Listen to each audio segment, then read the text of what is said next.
Hoje eu tô bem grande aqui, hein? Oi. E aí, Aira, bom dia aí, né? 11 Bom horas da manhã em São dia, Paulo, né? bom dia, Aqui, 4 horas da Gustavo. tarde. Isso aí. Boa Ajeitar o tarde, cabelo da Moçambique. internet.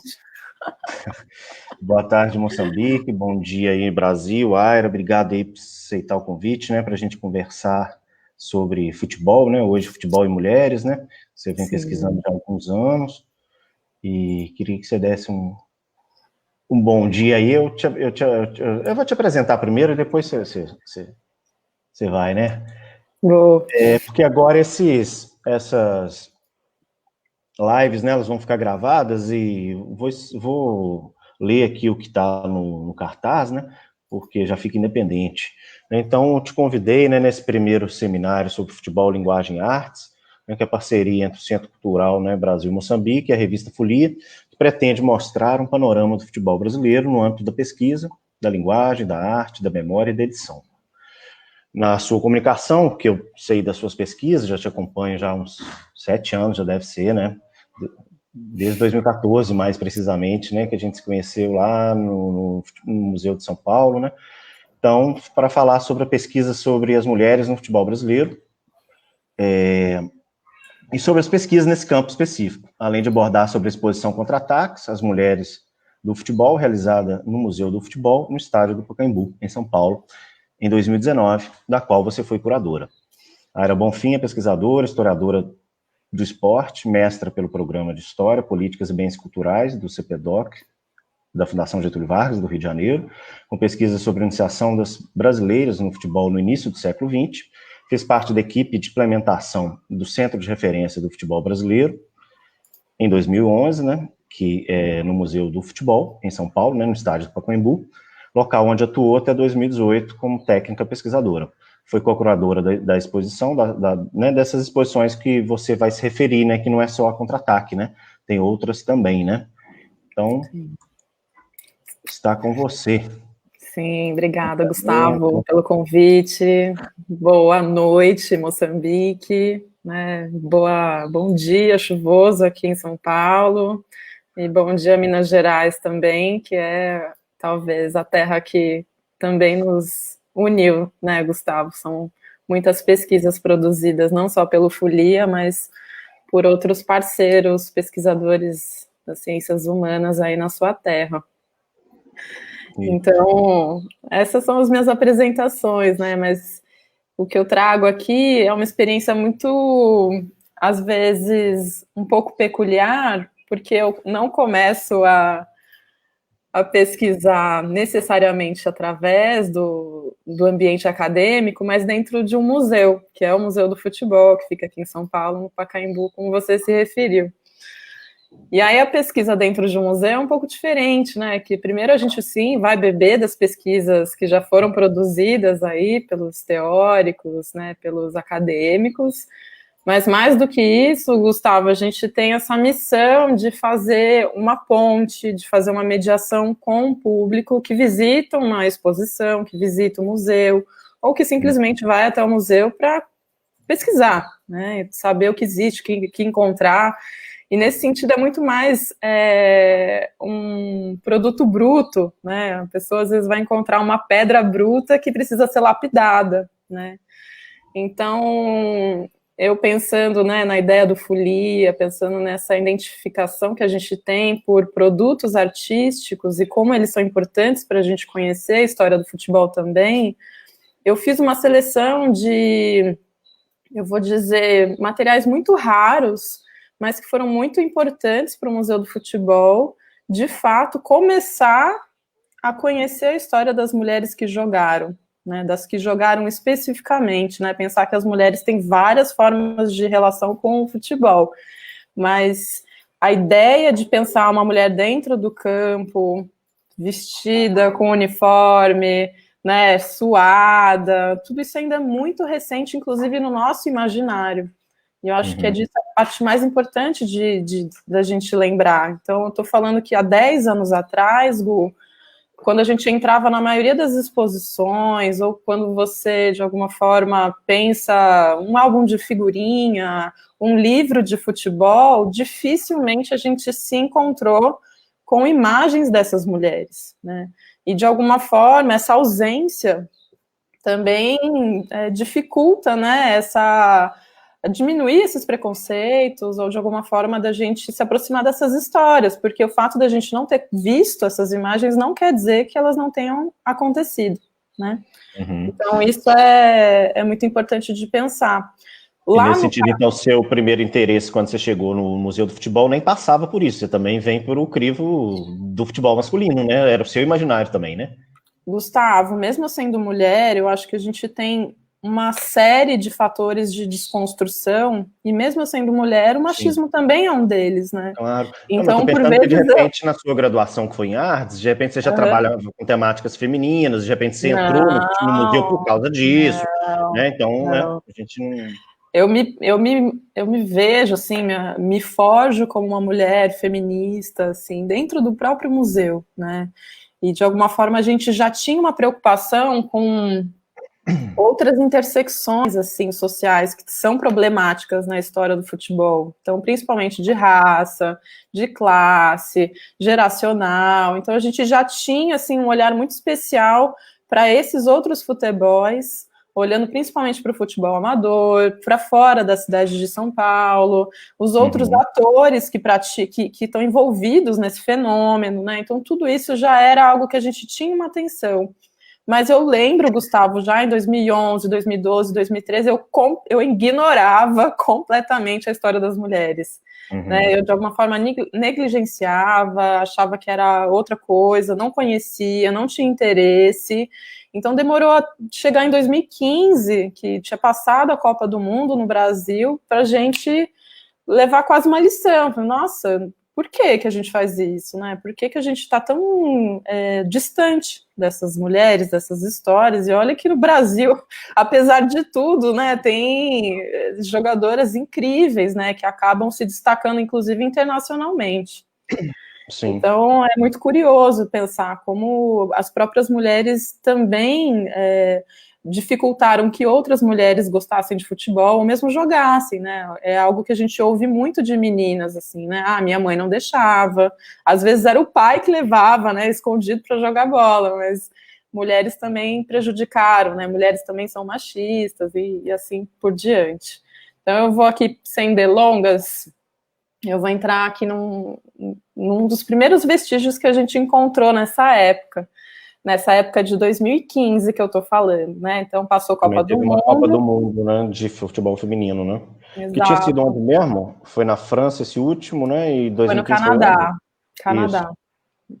Então era uma Copa que ninguém sabia aonde seria, as pessoas pouco sabiam sobre a convocação, né? Para além da Marta, que já era um nome ali que de alguma forma representava toda a modalidade, né? Tinha um esforço ali de apresentar novos personagens. Então a Formiga, por exemplo, foi alguém que ganhou mais visibilidade nesse momento. E aí visibilidade foi a palavra que o Museu do Futebol usou quase como uma hashtag de luta, assim, né? Então era visibilidade para o futebol feminino, tentando de alguma forma falar assim, poxa, vamos entender mais ou menos o que é possível sobre essas histórias, porque a gente não sabia nada, né? Então no futebol masculino a gente nem tem essa noção, porque todo mundo sabe, 100 anos atrás, muitas pessoas iniciaram esse futebol em locais diferentes dos países, do próprio Brasil.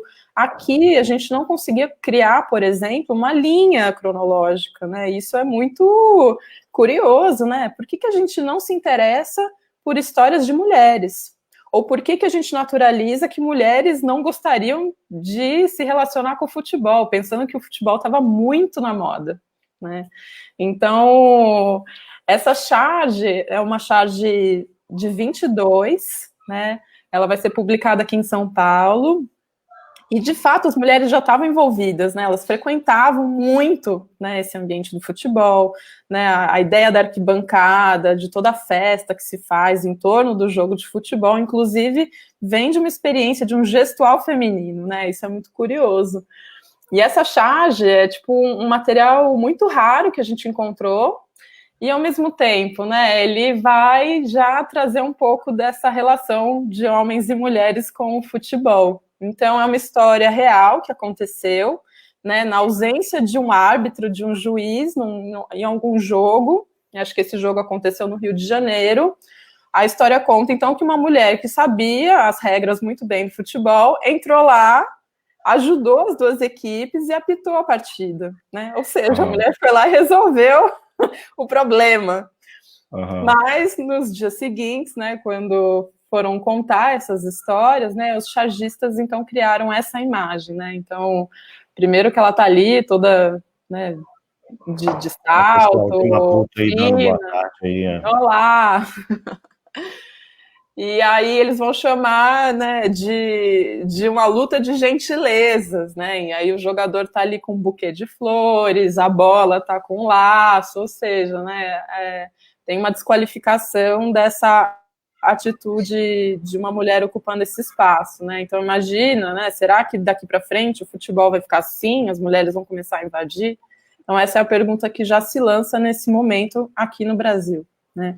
E aí eu gostaria de dizer que em 22 já tem muito futebol de mulheres acontecendo, não só, não no Brasil especificamente, mas fora dele. Né? Os primeiros anos, 20, 21, 22, são anos em que a França, a Inglaterra e a Espanha tem várias equipes que já estão fazendo jogos, e jogos inclusive entre esses países, né?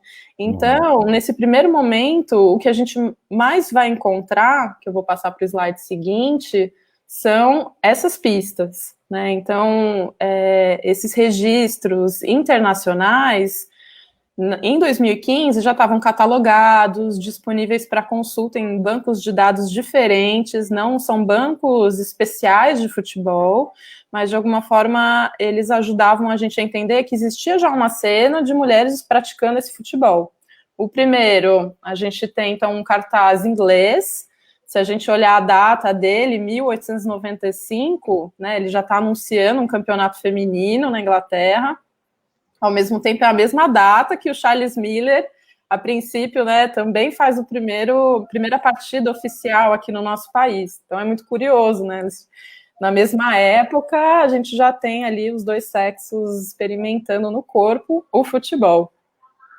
E no cartaz do lado é a capa do Le Petit Journal, uma capa de revista, uma das, talvez, primeiras capas que, então, já tem as mulheres aí representadas. Linda essa imagem, né? Linda, linda, linda, né? Esse que é azul bonito, né? Que bonito, né? Que ficou, né? Sim, esse sim. Céu aí, a posição, né? Que bonito. Sim. E o mais curioso é que ele representa essas jogadoras, né, de uma forma um pouco mais real, né? Ou seja, tem uma violência ali, tem uma entrada, né, forte, tem aspectos do jogo. Uma virilidade, né? Tem, né? Porque não, é engraçado. Não, que é isso que eles querem falar, porque é para falar que é de homem, né? Para denegrir, né? Também outra palavra, né? Essas coisas que são carregadas, né? Porque se você olha as outras capas femininas do mesmo período, com outros esportes, tênis, golfe, até bola ao cesto, as mulheres estão sempre graciosas, cheirosas, lindas, né? Então tem um outro aspecto de reprodução, de representação, e de fato, esse questionamento, se ele é um esporte muito violento e adequado, ele vai estar nessas entrelinhas dessa mesma capa, né? Então o texto ali embaixo vai colocar isso. Nossa, né? Será que isso é adequado? Será que pode, né, esse futebol acontecer dessa forma? E aí é muito legal porque essa representação, né, essa ilustração que é colocada na capa do jornal, que acontece na França, em Paris, ela parte de experiências que estavam de fato acontecendo. Então, eu vou passar aqui para o próximo slide. Esses encontros femininos na França, né, em 20, estavam a todo vapor. E aí na nossa frente, então, um exemplo, né, de provavelmente de onde foi inspirada essa capa, né? Então, aqui é o time do Femina Sport, que é um clube esportivo dessa época, só para mulheres, e que de alguma forma desempenhou ali um protagonismo no lançamento de várias equipes de futebol. E aí a gente pode olhar que ao contrário do que se diz hoje, que o futebol feminino não é interessante, que não tem público, você tem ali um montoado de pessoas para ver, né? Lembrando que também é uma novidade, né? Você não tinha muitas ofertas de jogos de futebol feminino. Então, quando a gente olha a coleção fotográfica do Femina, que também está exposta, né, no Museu do Futebol, todas essas imagens, inclusive, estão expostas no Museu do Futebol desde 2015, numa sala que chama Origens. Eu acho que é importante o público, no caso, e a gente aqui, né, nessa oportunidade, a gente também se deparar com essas imagens e refletir a partir delas, né? Então, pensar o uniforme, o gestual, quem que está assistindo, né? O que é essa ideia do futebol, que por vezes a capa anterior é muito interessante, mas muitas capas ilustradas, esportivas, são fantasiosas, né? Então é legal você também ter um comparativo de um registro fotográfico real. Do lado, a gente tem a Miss Isabel. Essa imagem aí, você já viu foto masculina perfilado desse jeito? Eu nunca reparei, nunca... Tá vendo? Porque são 5, 3 e 3, né? Tem 11 pessoas aí, 11 mulheres, né? São 5, 3 e 3, que é sempre duas linhas, né? Só quando tira tudo, fica aquela confusão, mas desse jeitinho aí, eu vou começar a reparar nessa iconografia também, porque às vezes até um jeito que já quer se fazer de um jeito diferente mesmo, né? Às vezes também por causa de saia, porque tinha mulheres que jogavam de saia também, né?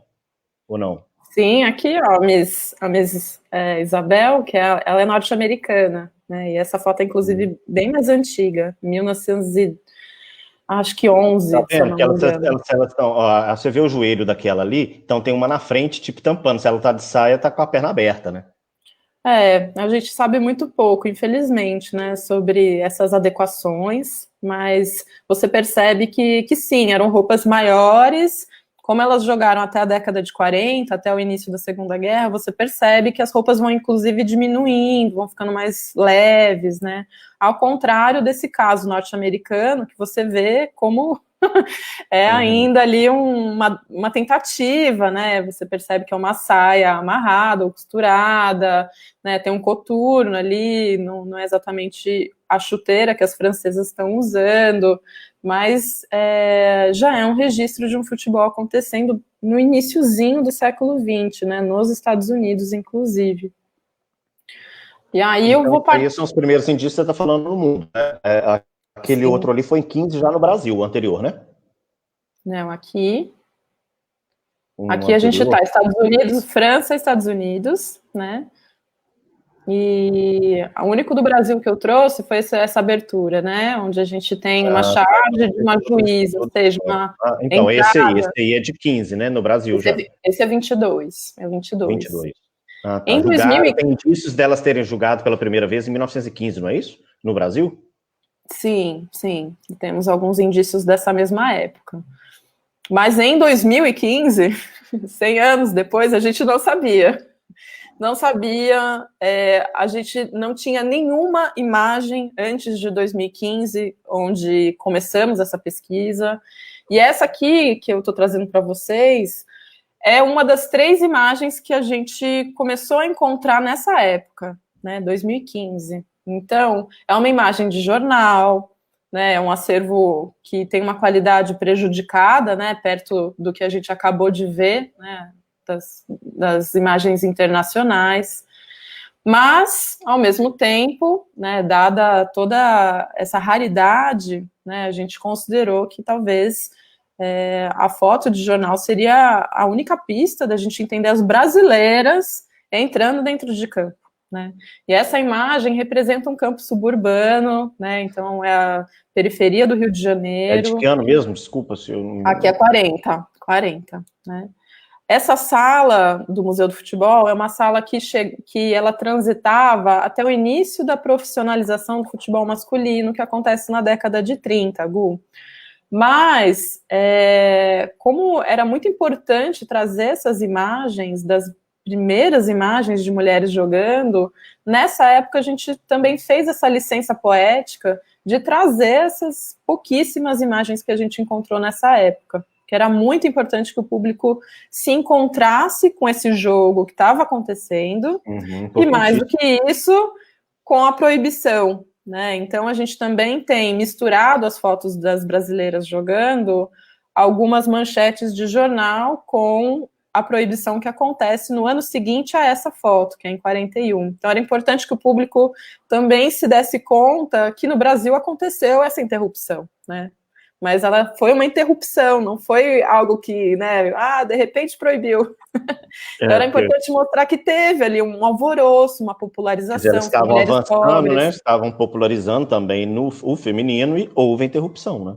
Exatamente. E então, aí isso retardou os campeonatos mundiais, né, as competições, porque, por exemplo, para as pessoas entenderem, né, que no futebol masculino, a primeira Copa do Mundo é de 1930, o feminino é 1991, né, são 60 anos. A primeira seleção brasileira de 1917, se não me engano, e a feminina em 1988.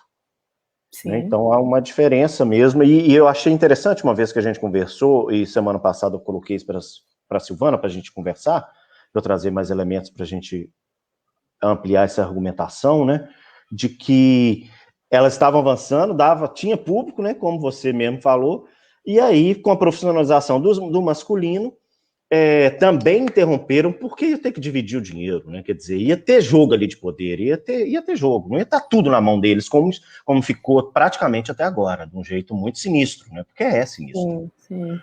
Existe uma sensação de competição, né? Que joga futebol feminino, né? Aos trancos e barrancos, a gente está entre os 4 das melhores competições do mundo desde quando começou.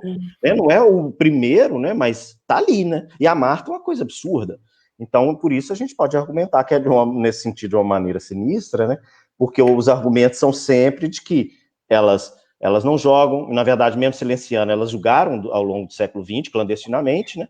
E que ela não dá público, e que mulher não sei o quê, aí só vai tampando isso que a gente está tentando, né? Com isso que vocês fizeram brilhantemente, né? No Museu do Futebol, que tem uma repercussão absurda no Brasil, né, um dos museus mais visitados no Brasil, com certeza, né, e colocar na sala do Origem, né, já colocando essa história, né, até onde a gente sabe, né. Sim, inclusive essas moças que estão aparecendo na imagem, elas já ganhavam, né, uma porcentagem das entradas, que esses jogos eram cobrados. Elas já viajaram, saíram do Rio de Janeiro, foram para Minas Gerais, vieram para São Paulo, foram para Santos, elas jogaram no estádio do Pacaembu. Então, e parece que a gota d'água foi quando elas receberam um convite para sair do Brasil, né, jogar em Buenos Aires e em Montevidéu, no Uruguai. Então, ali, de alguma forma, começa uma desqualificação que não é técnica, né? Porque elas jogam mal, nunca se diz isso, pelo contrário, a desqualificação é sempre moral. Então, que elas são menores de idade, que elas vão envergonhar o país, porque elas não têm condições sociais nem de estarem em um outro lugar, nem roupa para usar nesses países. É muito curioso. Também no início, né? Sim. E tem mulheres pretas, né? Tem a mesma. É um pouco, inclusive, o quintal do Leônidas da Silva, né? Esse ambiente onde esse futebol está prosperando, né? Porque a ideia, né, que Leônidas deu certo, vamos lembrar que já passou 38, é uma Copa que tem muita projeção aqui no nosso país, né? O Brasil surpreende, ele se classifica bem. Então, o subúrbio do Rio de Janeiro, ele tem ali um boom que acontece, né, de todo mundo querer jogar futebol, inclusive as meninas, e as meninas pretas, e meninas pobres. Então, de alguma forma, esse desejo de ascensão social, ele é experimentado nessa fase, e é muito bonito ver que as meninas também, né, e de fato, as coisas começaram a acontecer, né, você ganhar aí um bicho, né, que era o dinheiro dessas partidas, você pensar que você pôde viajar, né, pela cidade, se deslocar, numa época que as mulheres não necessariamente faziam isso com facilidade. Então, o futebol é muito curioso para entender a vida dessas pessoas nessa época, né, por isso que eu me apaixono tanto. Eu vou passar para o próximo slide, que ele também é muito curioso, e ele vai encerrar, então, um pouco desses materiais que a gente expôs até 2015, que talvez seja, para mim, um dos mais surpreendentes de todos, né? Que antes mesmo da gente identificar essa crescente de mulheres fazendo equipes e jogando no Rio de Janeiro, na década de 30 a gente vai encontrar o futebol feminino apresentado como uma atração de circo, né? E essa atração vai acontecer em diferentes estados, do norte a sul do país, e ele virou uma grande pergunta para todo mundo nessa época, principalmente para mim, né? O que significa, né, esse futebol estar dentro de uma programação circense? Quem eram essas atrizes? Como que era esse jogo, né? Era um jogo de brincadeira, encenado, era um jogo mais sério mesmo, né? E de alguma forma ele era tão espetacular, tão exótico, porque não existia futebol de mulheres em quase nenhum lugar, que acabava sendo uma atração vendável, né? E é um pouco uma mistura de tudo isso aí, mas então essas informações, elas não tem essas informações aí que você está falando? A gente está aos pouquinhos, né? Uhum. Hoje eu vou mostrar daqui a pouco um mapeamento que eu fiz, então é interessante pensar que, como você não via futebol acontecendo, né, entre mulheres, o circo foi extremamente responsável por popularizar essa ideia, né? Então, se ninguém teve essa ideia, ele ajudou. Então, o circo, ele vai itinerar, ele vai viajar, né, sempre, o tempo inteiro. Não é um circo só, são vários circos, né? E pensar também que os produtores circenses, que geralmente são os palhaços, né? O próprio palhaço Piolim, que é uma referência, né, do modernismo aqui no nosso país, eles são pessoas estrategistas, né? Você precisa ter sempre ideias novas para fazer com que o público retorne. Então, a absorção de campeonatos, e aí não estou falando só de futebol, pode ser um campeonato de luta, de ciclismo, tudo isso ajudava a vender dias consecutivos o ingresso do circo. Então, a pessoa comprava na sexta, voltava no sábado e voltava no domingo, para você ver, então, o desfecho do campeonato. Então, isso vai acontecer com o feminino, né? Então, por exemplo, nessa propaganda, você percebe que tem a exibição do time do Curitiba versus o Atlético Paranaense. Então, imagina, né? Montou a tenda lá em Curitiba, na cidade de Curitiba, já passa a ser uma atração, então os torcedores, né, se animam para ver as cores, ou mesmo elas chegaram a usar o uniforme dessas equipes. O ambiente do circo se dividia, como se fosse uma torcida dentro de uma arena de futebol, e as pessoas iam torcer por esse time até o final das exibições desse circo na cidade, né? Então isso é muito estratégico, né? Muito importante de se pensar dessa forma, né? Que o circo precisa sempre vender ingressos.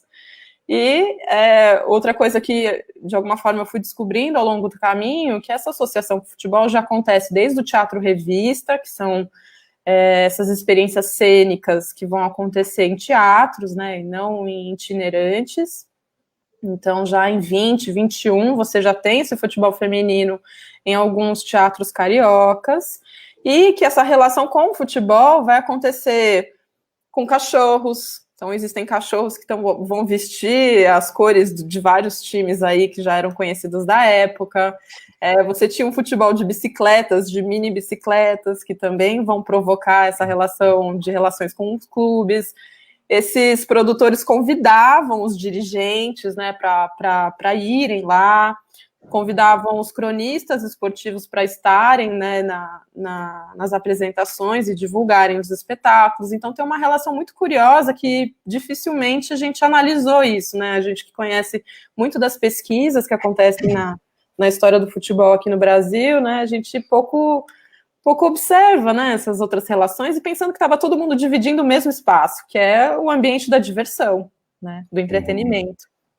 Então, hoje eu tenho muito mais fotos sobre essas atrizes, né, elas são famílias circenses, são atrizes mesmo, e elas, de alguma forma, em algum momento você encontra um depoimento falando da relação delas com algum time de futebol, ou dizendo que elas entravam em cena para fazer bonito mesmo, ou seja, né, tinha um exercício técnico ali, já que essa desenvoltura do corporal era algo que tem relação com a experiência do circo, e continuamos pesquisando a ponto de chegar nesse resultado aqui, que é esse mapeamento, né? Eu acho que talvez esteja um pouco pequeno, mas ele dá uma dimensão, né, em cada pontinho, né, então tem um pontinho no Nordeste, Rio de Janeiro, Curitiba, Porto Alegre, Blumenau, Juiz de Fora, e aparições que vão da década de 20 até 40. Então é importante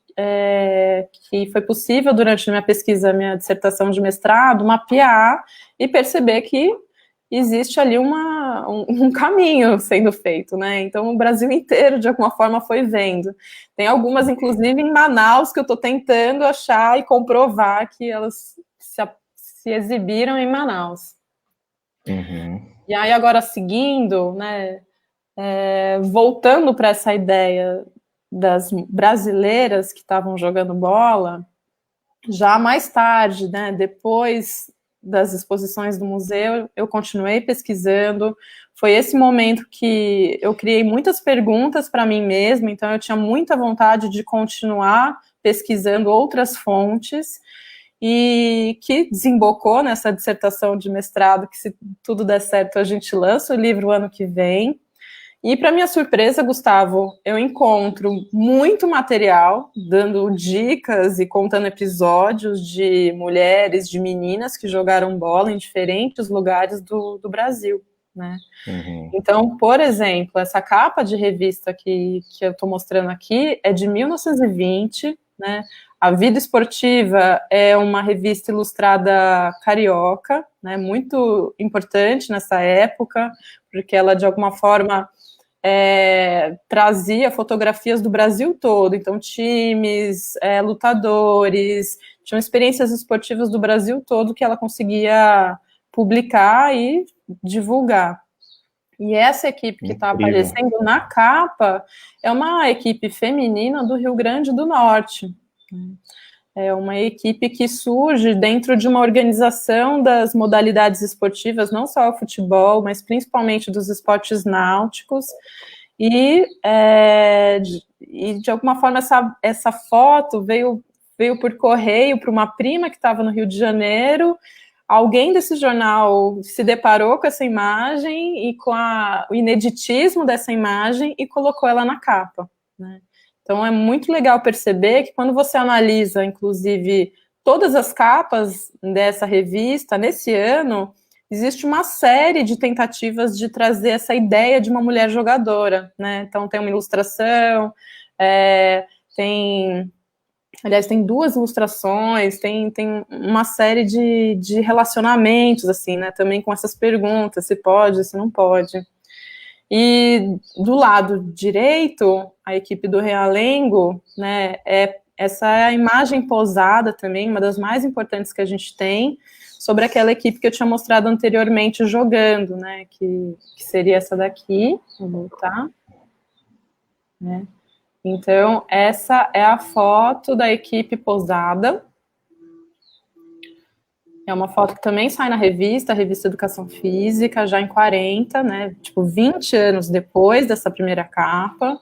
E essa, de fato, é a equipe que vai causar, que vai aparecer muito, né, que vai, de alguma forma, ser convidada para apresentar esse bom futebol em várias preliminares masculinas, né. Então, pensar que essas mulheres jogaram no estádio do Pacaembu durante as festividades de inauguração do estádio. E a gente sabe o que significa abrir um estádio novo, né?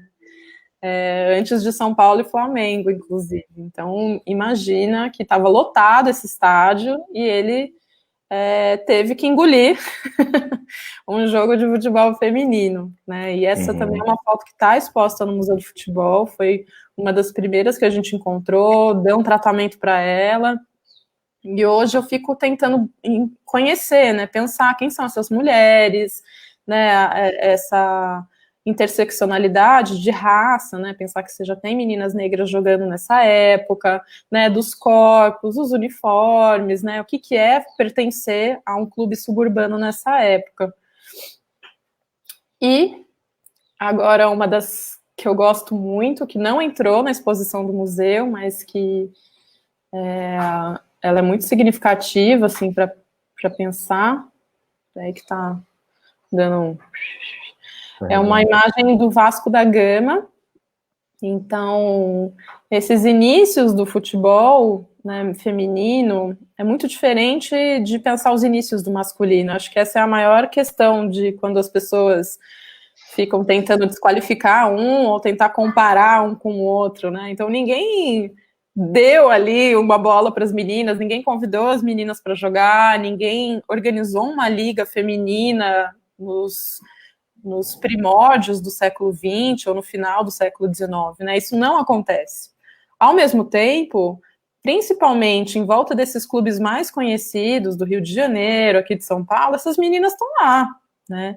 E essa ideia de experimentar exercícios atléticos, brincadeiras, corridas, isso está acontecendo com elas, né? Então elas estão na experiência, elas estão na periferia da experiência do jogo do futebol, já brincando, já fazendo quase que umas gincanas, vamos dizer assim, corrida de saco, corrida de colher com ovo. E eu aí, fiz isso quando era pequeno. Não, cabo de guerra, inclusive isso eram modalidades olímpicas. Já é em São Januário? Isso é no Vasco que você está falando? Isso é no Vasco. Será que já é São Januário? Porque São Januário é tão antigo. Não, 23 aqui, não. Você percebe, então, que, assim, vamos dizer, nas frestas, acho que essa é a palavra mais bonita que eu encontro para essa experiência, nas frestas desses encontros que aconteciam em volta de uma partida de futebol masculina, você tem meninas que vão jogar. Meninas que vão jogar entre elas, que vão jogar misturadas com os meninos, ou que vão até jogar contra os meninos, né? Então, nesse momento, 1915 até 1920, 21, 22, no Brasil, o que a gente encontra são essas experiências, né? Então, elas nunca são consideradas sérias, né? Elas nunca são organizadas por uma liga ou mesmo oficializadas por um clube, né? Então, esse time, ele é composto por torcedoras do Vasco da Gama. Ele está acontecendo dentro do campo do Vasco dessa época. Ao mesmo tempo, nunca vai ser considerado como um time feminino do Vasco, né? Não naquela época, principalmente. Hoje em dia, né, tá mudando um pouco o pensamento, então alguns torcedores, né, alguns personagens vascaínos já usam isso. Olha, o Vasco tinha esse pioneirismo, né? Mas no Vasco da Gama você percebe que existe uma forte iniciação de meninas em várias modalidades de esporte e que, inclusive, isso se populariza dentro dos bairros suburbanos, né? Então, a região onde o Vasco pertence, os seus torcedores principalmente, a comunidade portuguesa, ela, de alguma forma, faz ali a divisão entre a Zona Sul-Centro com o início da área suburbana, né? Então, é muito legal perceber que vai ter uma aderência que não precisa ser no futebol, isso não vai acontecer, esse time vai existir até 26, né, de 23 a 26, mas você vê esse reflexo no subúrbio, né, do Vasco como um ambiente propício de você praticar alguma coisa com o seu corpo, e isso era uma novidade para a época. Mas esse time é muito bonito, ele de alguma forma tem esses registros fotográficos que são extremamente reveladores, né? Ele vai comemorar o título do Vasco, né? Então vai se vestir da mesma forma, né? Das camisas pretas, e a polícia inclusive permitiu que ele existisse, mas o time nunca conseguiu pagar a joia, né? Elas tinham que pagar um tributo para poder existir como clube, mas elas não conseguiram. E aí a outra imagem que eu trago é outra imagem que se popularizou muito, principalmente aqui, né, quando a gente começa a falar de futebol feminino, que são as interrupções, né? Então, a gente tem muita dificuldade de encontrar imagens, ao mesmo tempo, algumas dessas manchetes são extremamente reveladoras para compreender como esse processo que estava crescente no Brasil, ele é interrompido, né? E ele não é interrompido em linhas pequenas, né? Como eram as próprias notícias das meninas da época, né? Eles se tornam manchetes, né? Manchetes que, olha, por exemplo, esse, né? Pé de mulher não foi feito para se meter em chuteiros, né? É chocante. Tá carregando aí, porque para mim não apareceu aqui. Aqui já tá. Ó. Então deve estar para o pessoal também. Sim, sim. Você tem uma página, né, que está no canto inferior direito, que é uma página inteira falando que o futebol feminino terminou na cadeia, né, que o futebol mata a graça da mulher.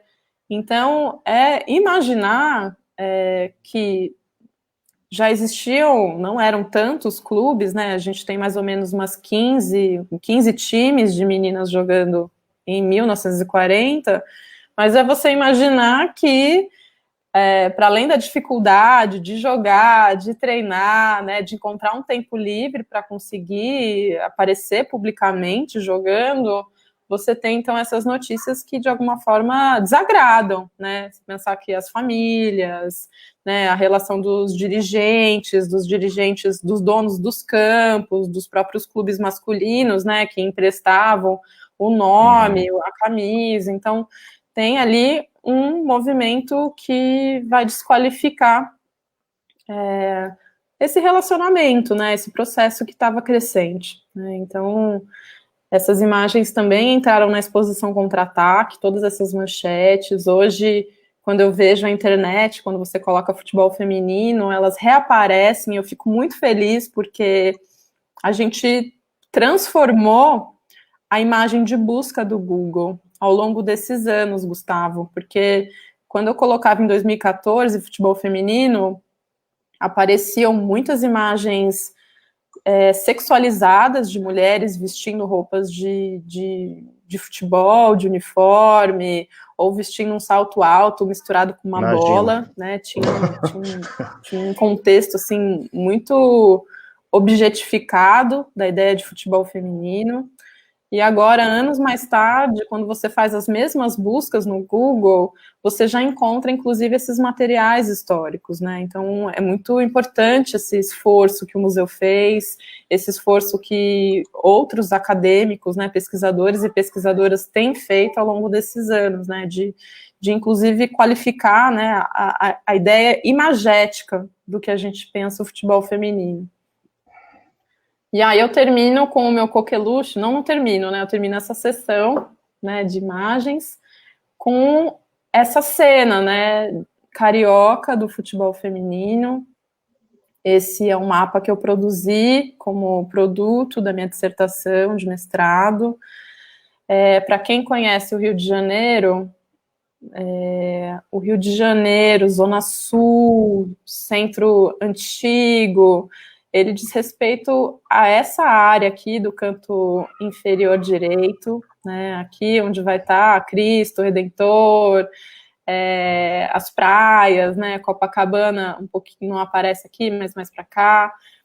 E aqui, todos esses bairros são os bairros considerados suburbanos, que inclusive hoje, e naquela época, tem uma relação muito forte da presença desse futebol com o caminho do trem e o caminho do metrô hoje, né? Então, cada pontinho desse é um campo de futebol que teve presença de mulheres jogando, ou uma sede de algum time suburbano masculino que acabou abrindo uma franquia feminina, né, em 40. Então, esse mapeamento é muito revelador, né, de qual espaço que, de alguma forma, permitiu que esse futebol crescesse. Aqui, onde estava Flamengo, Botafogo, Fluminense, não necessariamente, por mais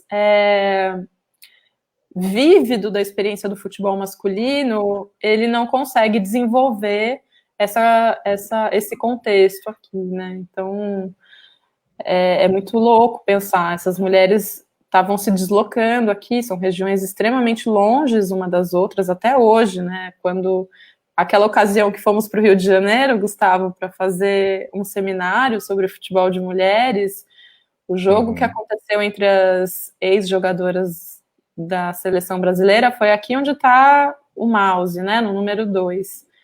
Então, assim, foi 1 hora, né, de distância aqui de Laranjeiras, onde a gente estava indo de carro. Imagina em 1940, né, como era difícil esse deslocamento. Então, os amarelos todos é do passado. São todos de 40. Eu passei aqui. E esses vermelhinhos? A diferença, às vezes, é campo, onde teve o jogo, e a sede, né? Então, a sede não necessariamente tinha campo na sede, ou...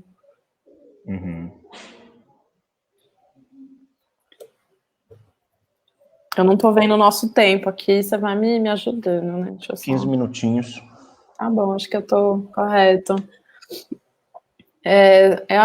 Uma parte final, assim, né? Porque quando a gente pensa o futebol e museu, a gente realmente pensa em camisa, pensa em objetos expostos.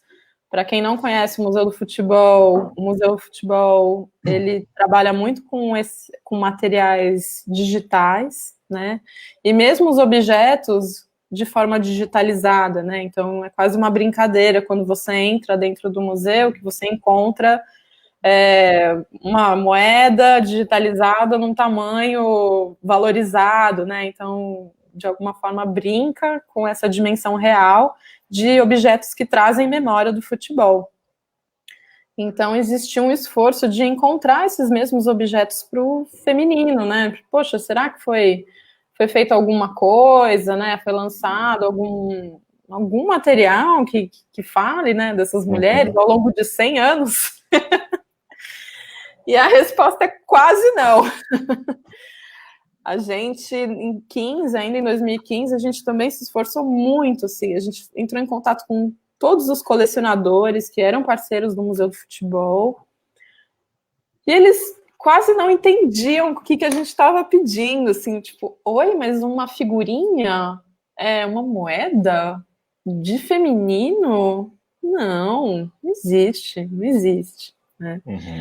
Aí, nesse momento, a gente... É o que o moçambicano deve atravessar aqui hoje, né?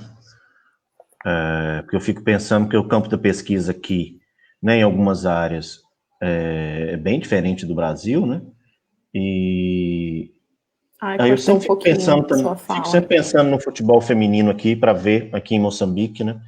Que eu acho que deve estar nesses lugares, assim, que são fatos muito isolados, né? Sim, sim. Como o Tola é um grande exemplo, né? Acho que é uma porta de entrada para a gente começar a entender esse futebol feminino aqui, né? Claro. Exatamente. Quando a gente olhou para o material da FIFA, né, no Reino Unido, a gente encontrou. Então, esse é um exemplo de um card, né, de uma ilustração que foi lançada, né, ali na primeira década do século XX, né. Mas esses similares aqui na América Latina ainda são preciosidades, né. E aí, eu vou mostrar alguns dos objetos que eu encontrei nessa época, alguns de valor histórico relacionados à modalidade, que começa, de alguma forma, a atuar na década de 80. Então, essa é, por exemplo, a primeira medalha, né, de um campeonato oficial, né, de uma primeira convocação oficial, quando as brasileiras vão até a China, num torneio, que é um torneio experimental, para se entender se funciona ou não funciona esse futebol feminino, encontrando com outras nações, e dá muito certo esse evento, e a sequência dele é, então, em 91, na primeira Copa do Mundo feminina, né, que acontece, então, no mesmo território. Então, esse foi um objeto histórico, né, desses mais clássicos, que no futebol masculino tem milhões e milhões, né, muito parecidos, mas, ao mesmo tempo, no feminino isso é uma preciosidade, existem pouquíssimas, né, pouquíssimas objetos que ainda existem, que são acessíveis. Esse é um material da jogadora Michael Jackson, por exemplo. Uhum. E aí eu trago umas outras curiosidades, por exemplo, um troféu, né? Então eu deixo esse desafio para hoje. Se você quiser fazer um campeonato feminino e procurar um troféu que tem uma menina representada, né? Então isso é extremamente raro. E é curioso, porque no futebol amador feminino, que acontece aqui em São Paulo, as meninas nunca ganham um troféu que tem uma mulher representada, né? E esse aqui foi um troféu que eu encontrei de uma equipe muito vitoriosa, que é o Centro Olímpico, aqui de São Paulo, que também já foi base, já recebeu as jogadoras do Santos quando o time foi desfeito, e tem promovido muitas jogadoras aí para o alto rendimento. Então, esse é um material que, enfim, esteticamente, né, não é exatamente algo bonito, mas ele é raro. Curiosamente, ele é raro, né? E esse é um aspecto da generificação, né, das relações, né? Porque a gente nem percebe que não tem um troféu que tem uma menina. A gente nunca nem notou. Uhum. Como eu disse para a Silvana semana passada, né, eu fui na Conmebol no Museu do Luque, lá em Luque, né, no Museu da Conmebol de futebol, né, que organiza as competições, né, sul-americanas, e não tinha uma mulher representada, né, você não vê uma mulher, né. Sim. Isso é muito estranho, porque já teve Copa Libertadores, né, já tem competições, quer dizer, é instituído e ainda assim é difícil, né. Sim. Então, o que eu A costumo CBF dizer... também, né? No Museu da CBF é Exatamente, né. lamentável, lamentável.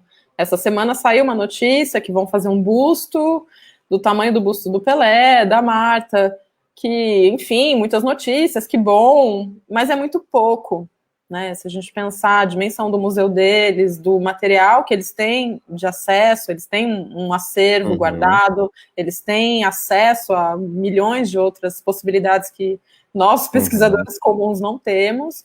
E se você entra na exposição, é lamentável, assim, o destaque dado às mulheres, né? Então, como a gente está vendo, é uma história antiga, tem muita coisa, né? A gente descobre isso a duras penas e, enfim, na hora que fala que vai fazer um busto, aí parece que, agora tá tudo resolvido. E aqui é um desses materiais que a gente procurava, né? É um chaveiro que pertence à jornalista Lu Castro, e é um exemplo, né, desse souvenir, desse material, sabe, que não tem exatamente uma importância histórica, mas ele está um pouco ali no dia a dia das pessoas. E quando a gente pensa no futebol masculino, você que é atleticano, quantos souvenirs você tem da sua casa ou acessíveis em alguma loja referentes ao futebol dos homens, né? O tempo inteiro a gente consome, né, dentro do mercado boleiro do futebol, produtos desse futebol dos homens. E no caso das meninas, é lembrar que se você quiser comprar uma camisa, eu consegui essa na Copa do Mundo, né, que é a camisa da França. Mas isso é novo, isso não existia. Então eu não tinha uma camisa. Então em 2015 esse chaveiro da Lu ganhou outro status de importância, né? Porque realmente é algo que não tem, né? Status de memorabilia de museu, né? Nossa, pois é. E aí, essa aqui é o último slide que eu estou abrindo, com materiais também. A gente já tem um cunho histórico aqui nessa seleção. A gente tem desde a braçadeira de capitã, da Juliana Cabral, foi no Pan-Americano que acontece aqui no Brasil, onde elas ganham um ouro em cima das norte-americanas.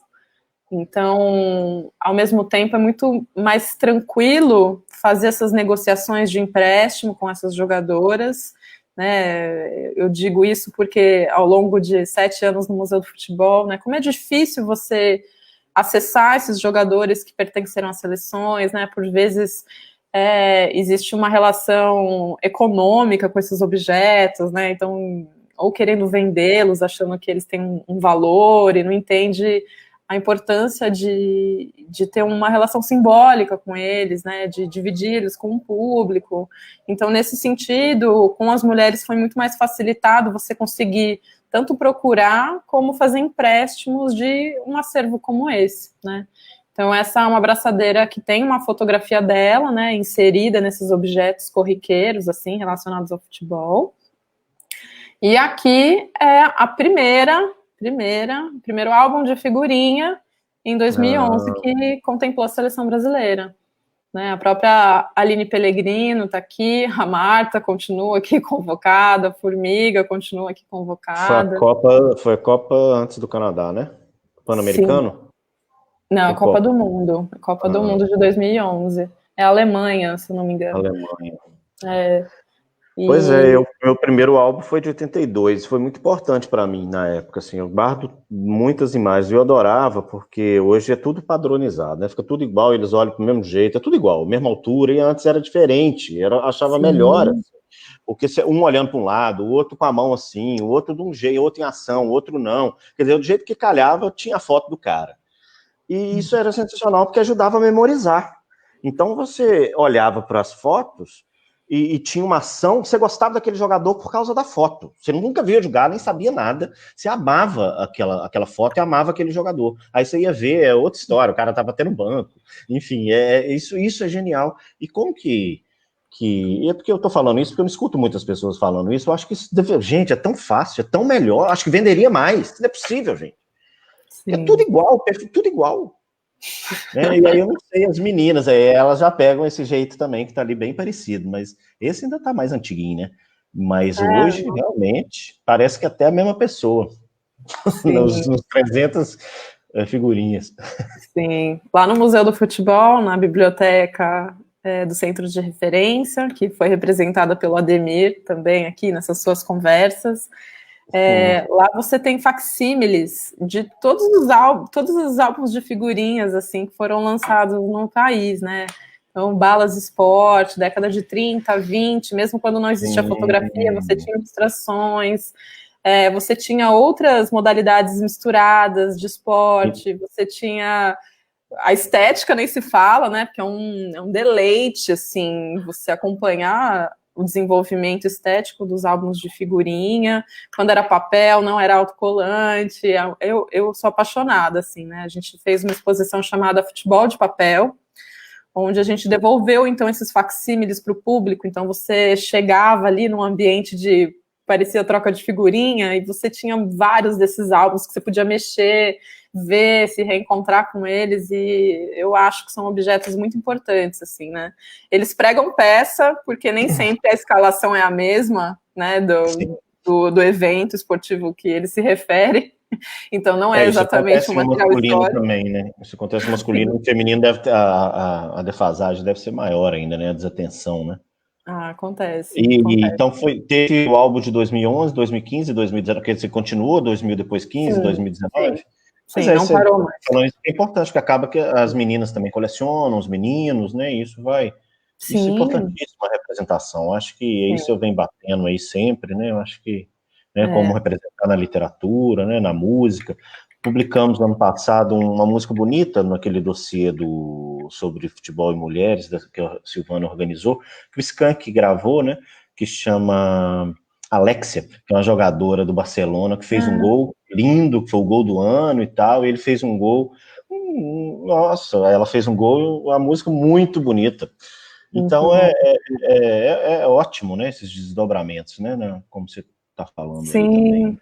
Até eu não trouxe aqui, mas na exposição Contra-Ataque a gente colocou a letra de uma música da década de 60 para 70, que ela foi censurada, né, pelos órgãos censores brasileiros, porque falava de futebol feminino, né, então a gente não sabe a harmonia, né, o ritmo dela, mas a gente encontrou a letra e os documentos do censor e a gente expôs isso, né, porque é muito curioso, assim, a gente sabe muito pouco sobre ela, mas é pensar, né, Tem autoria? Tem autoria? O autor? Tem, eu não lembro agora aqui de cor, não lembro, não, mas existe, né? Existe, se sabe, existe. né? Não, é isso, é mais um produto para ser lapidado, né, porque é curioso pensar, né, que nenhuma música falando sobre essa imagem, que é uma imagem que a música cria, né, de mulheres jogando, nem isso foi permitido ao longo desse período proibitivo, né, aqui no Brasil. Então, você não podia um campeonato, você não podia construir uma liga, você não podia inaugurar um clube feminino, né? Isso diz muito, assim, até desse afastamento das mulheres com práticas de lazer no geral, né? Então, as pesquisas hoje revelam, né, que as meninas com 15 anos, né, na faixa etária em que elas menstruam, elas deixam de praticar esporte. Depois que elas saem das escolas, né, que é um espaço que por vezes tem uma quadra, tem uma educação física, esse número reduz mais ainda. E assim vai, né? Gravidez, trabalho. Então, a relação das meninas com essa sociabilidade que acontece, por exemplo, no futebol de várzea, no futebol amador, esses encontros esportivos, né, de se encontrar para assistir um jogo, tudo isso ainda é dificultado, né? Então, não é considerado algo natural, é muito mais diferente você encontrar num grupo de jovens, adultas, meninas que têm um grupinho de vôlei ou de basquete do que o inverso, né? Então, é sempre bom lembrar disso, né? Eu acho que o debate vai nesse sentido. Nós não queremos aí promover a profissionalização de todas as brasileiras, mas a gente quer que elas tenham a oportunidade de experimentar qualquer tipo de jogo, né? De qualquer experiência de lazer. E aí, por último, eu trouxe esse selo, que é também um objeto muito raro, né? De 2005, né? Numa fase que você tem Marta, né, você tem uma projeção aí da seleção nacional, internacionalmente, e aí se lança no Brasil o primeiro selo com uma mulher jogando bola, né, então ele é um objeto de colecionador. Esse selo é da Silvana, que esteve aqui na semana passada, né, na verdade é do SEMI, do Centro de Memória do Rio Grande do Sul. E eu encerro com ele, assim, porque até ele aqui de forma bem grande, né? Que é legal ver o selo em outras dimensões, que é um pouco a experiência que o Museu do Futebol proporciona.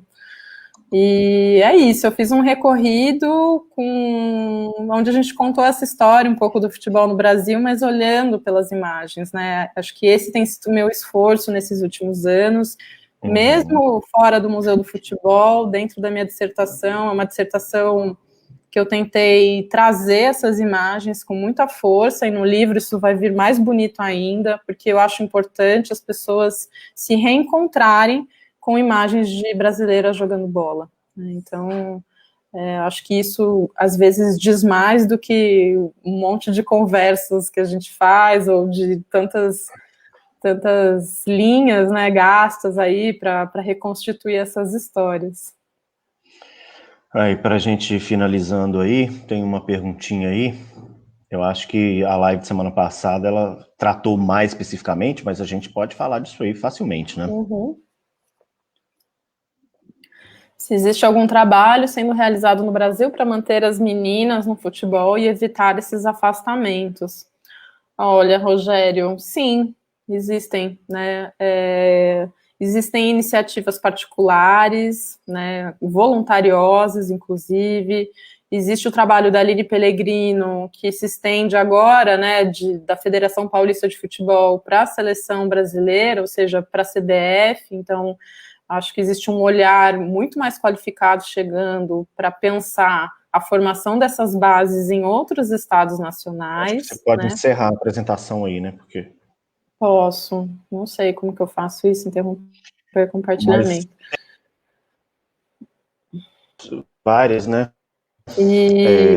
Iniciativas, né?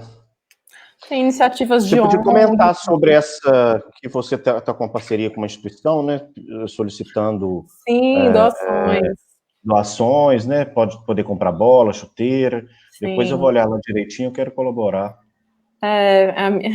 Então, exatamente, são iniciativas assim, né? Por vezes, na minha sensação, eu sinto falta do poder público, de alguma forma, usando a cadeia de relações e de investimento que é, né, de natureza competente a esse órgão para fazer esse trabalho de forma mais efetiva, mais rápido, principalmente dentro de uma pós-pandemia, né? Agora mesmo, ninguém sabe exatamente como voltar a jogar, né? Enfim, tá todo mundo confuso, as crianças estão em casa, não tiveram educação física da forma que a gente gostaria, né, ao longo desses meses todos. Então, tudo isso vai sair prejudicado. Então, precisam existir urgentemente planos, né, planos de reaver isso.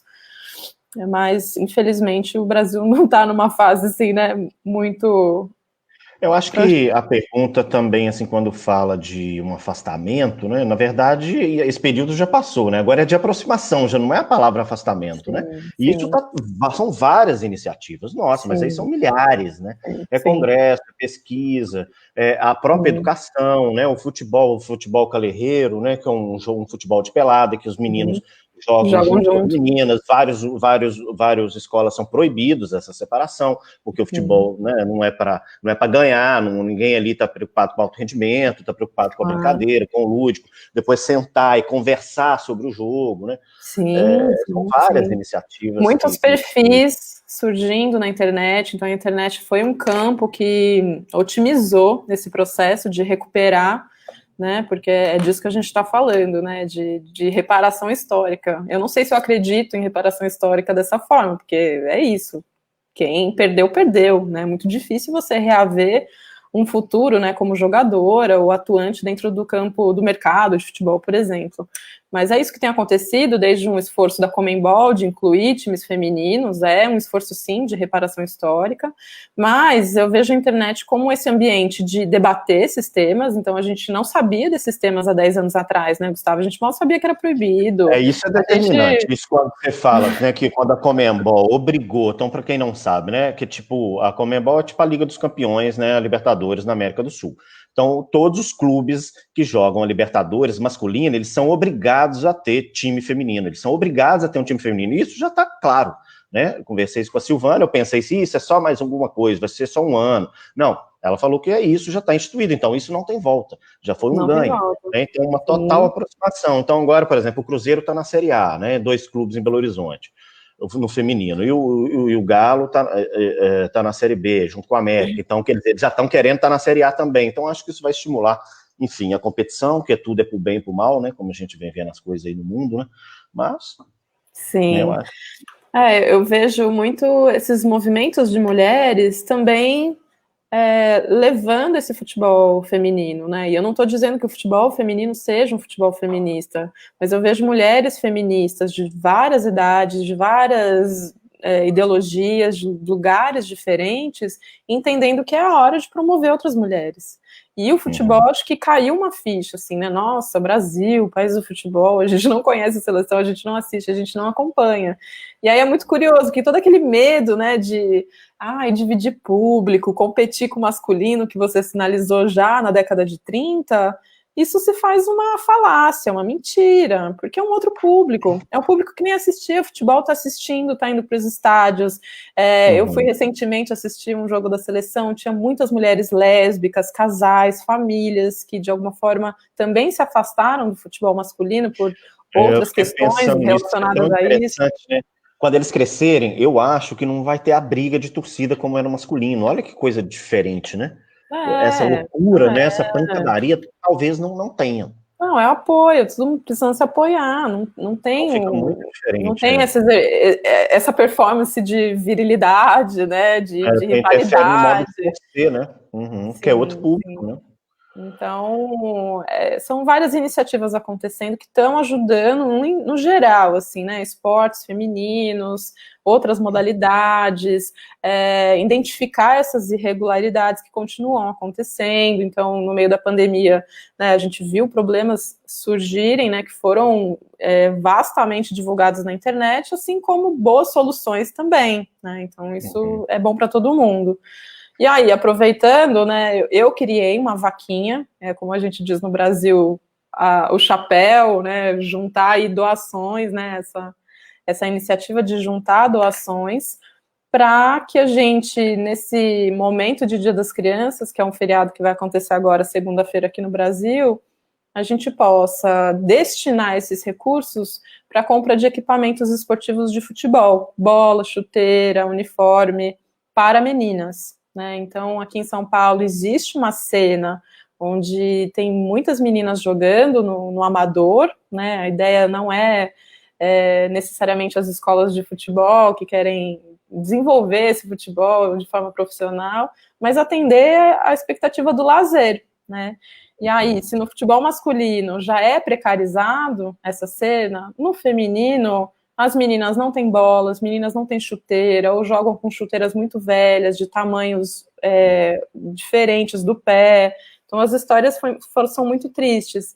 Então, a vaquinha está no meu perfil, aqui do Facebook, no meu perfil do Instagram, e de um outro grupo de meninas, assim, jovens, que chama Copa é Copa, né? Então, não tem nenhuma instituição, nenhum envolvimento de marcas, né, nessa iniciativa. A ideia é fazer alguma coisa com um pouco, com muito, e é isso, né? Dar uma bola para uma menina, porque é uma coisa tão simples e que ao mesmo tempo tem chamado a atenção das pessoas. Nossa, eu nunca pensei nisso, né? Dar uma bola para uma menina. R$60, eu vi lá, eu fiquei a fim de dar uma bola, porque é muito pode dar importante, né? A menina, 10, a dona da bola, né? Tem uma cena num conto de literatura que as meninas ficam jogando bola, aí uma hora a bola escapam delas, chegam perto dos meninos, os meninos vão e furam a bola. Eles têm esse lugar de que a bola é deles, né? Sim, e a menina não pode jogar, né? Então, a dona do campinho, né? Como diz o Maurício de Souza nas histórias da Mônica. Isso. Então, chegamos ao fim mesmo. Te agradecer, né? A gente está encerrando aí essa primeira experiência aí desses seminários online. Foi o primeiro seminário, né, de futebol, linguagem e artes, promovido pelo CCBM, pela Folia, né? Então, foi você, a Silvana Gellner, o Sérgio Setani, o Ademir Takara e o Marcelino da Silva, né, lá da UFMG, falou, né, cada um com seu tema, contribuiu brilhantemente, né, para ver o quanto o futebol é múltiplo, né, quanto é produtor de linguagem, produtor de discurso, né, para falar esses estranhamentos, né, o futebol também é estranho, né, na Faculdade de Letras, quer dizer, né, a gente também conseguiu esse espaço, a gente é o primeiro grupo, né, na área de artes no Brasil, né, de literatura e artes, ligado ao CNPq, que trabalha com o tema, né, dos esportes e do futebol. Exatamente por perceber que é o lugar da língua e da letra, né, e disso tudo que a gente conversou nesses seminários, né, que é essa memória, né, essa produção de discurso mesmo, né, o quanto que mexe, o quanto que move, o quanto que a mídia está envolvida, né, e tantas subjetividades. Então, agradecer mesmo a sua contribuição e agradecer a todos, né, ao Jorge, o diretor, ao Kevin aí que ajudou a gente na edição, e todos que colaboraram com as perguntas ao longo dos seminários, e palavras finais aí, e despedir e agradecer demais você. Muito obrigado. Já estão perguntando quando vai ser a próxima live. Pois as lives, agora quando a gente bolar um outro seminário, a gente tem 6 lives para trás, né? O CCBM está criando a página dele, né, de YouTube, para ir colocando todos esses vídeos. Enquanto isso, eu coloco no meu, né? Então, aí na página do CCBM, girando aí, tem outros vídeos, né, sobre futebol e linguagem e artes desse seminário, que são muito interessantes. Sim. Okay. Gustavo, eu que agradeço. Então, foi um prazer dividir esse espaço contigo e com todo esse time que você acabou de descrever, parte deles, né, a Camila Deraldo e o Ademir, parceiros aí de anos. Obrigado por você ter lembrado. Mas Marcelino, Sérgio... live, tá ficando antiga as lives. Sim. Mas Serginho, Marcelino, Silvana também são parceiros, né, acho que a gente se encontra no futebol uma rede de parcerias mesmo, né, de promover todas essas pesquisas, e isso é muito bom para todo mundo, né. E é isso, agradeço, deixo o meu perfil aí para quem quiser ajudar nessas doações para crianças, para as meninas, né, de uma bola. Né, minhas pesquisas também estão disponíveis aí no Google ou no Google Escolar. O ano que vem... Eu vou colocar esses links lá no meu YouTube e lá na Folia também. Ano que vem eu lanço o livro, né, aí para ter mais um produto literário nas mãos e um produto que organiza essa história do futebol social de mulheres aqui no Brasil. E fico muito feliz com esse intercâmbio com Moçambique, né, eu nem vou dizer que a Motola já é alguém que pertence ao meu imaginário há muitos anos, e em 2018 poder ter trazido ela para o Brasil foi extremamente importante na minha vida profissional, e uma realização como mulher, assim, como mulher feminista, inclusive, de você ter a oportunidade de deslocar oceanos, trazer uma mulher preta, africana, para falar, né, da importância da história dela e como a história dela movimenta, né, o imaginário, né, nos dois lugares. Então, a entrevista também tá disponível no YouTube. Vou colocar no link, bem lembrado também, porque os temas que a gente trabalha aqui eu coloco lá depois para ajudar nas pesquisas e na memória. A entrevista é maravilhosa, incrível, Maravilhosa. né? Já ouvi várias vezes, ela é incrível. Sim, e é isso, Gu, só agradecimentos a você. Muito obrigado. Então é isso. Então, tchauzinho, vamos aguardar.